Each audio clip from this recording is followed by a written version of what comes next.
How's it going, everybody?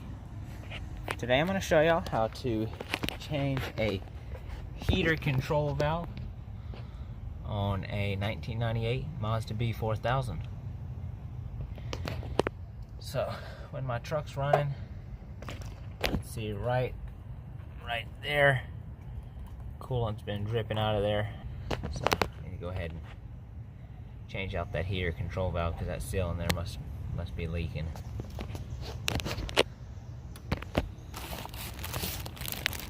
Alright, here's the new one.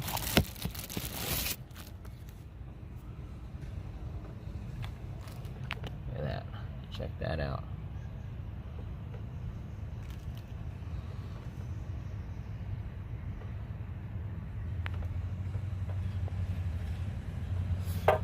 Alrighty. So like I said, this is a Mazda B4000, so this is your 4.0 V6 engine. This will work on there. To replace it, start by removing your vacuum line. You can hear that. Get you some pliers and take off all these four little hose clamps here. It's one right here, one right here, here and here, and then at the top on the back side from here and right here.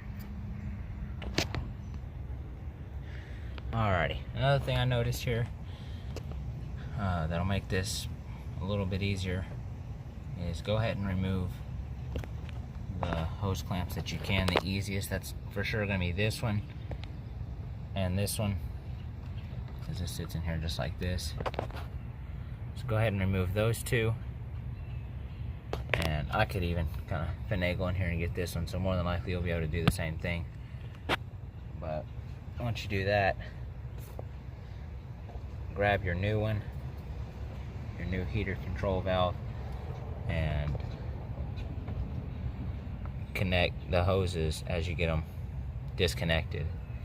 The reason I say is because with these on here like this, you don't have as much room to maneuver it and turn it around here to get this last hose off here. So we'll give that a shot and see how that works out. Alrighty, we got the old one off over here. There she is. That's where she was leaking, right there. You can actually see some of the antifreeze coming out of there. There where it's wet. Right there.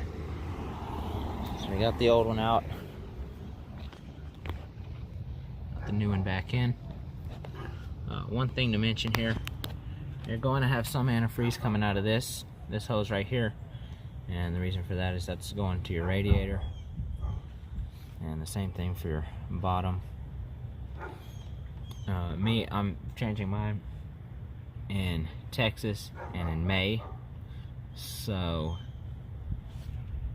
I didn't have any coolant coming out of these top two. And the reason that matters is because it's summertime here and it's kind of warm. It's a little warm, so we're not using the heater in this truck right now. We're not going to be using it for quite a few months here, so these hoses didn't have any coolant pouring out of them.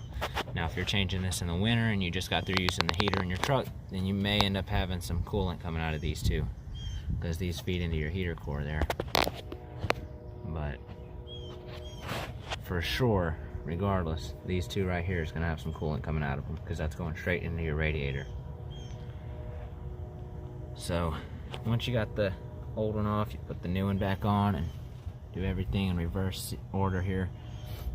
It's going to be easier if these bottom hoses, if you take care of those clamps first before you put the top ones on. Because if you put the top ones on first, because those are easier, then you'll end up covering up the bottom ones there, and it'll be a pain in the butt trying to get those clamps back on the bottom ones. Alrighty, once you made sure you got all your clamps back on there, all your hoses reconnected, and also the vacuum line here for the valve. There's only one thing left to do: crank it up. Make sure you don't have any leaks. Make sure it ain't leaking in any of these hoses right here where they connect up to the control valve, and make sure it's not leaking where, in my case, where the old one was, right here. Alrighty, check it out.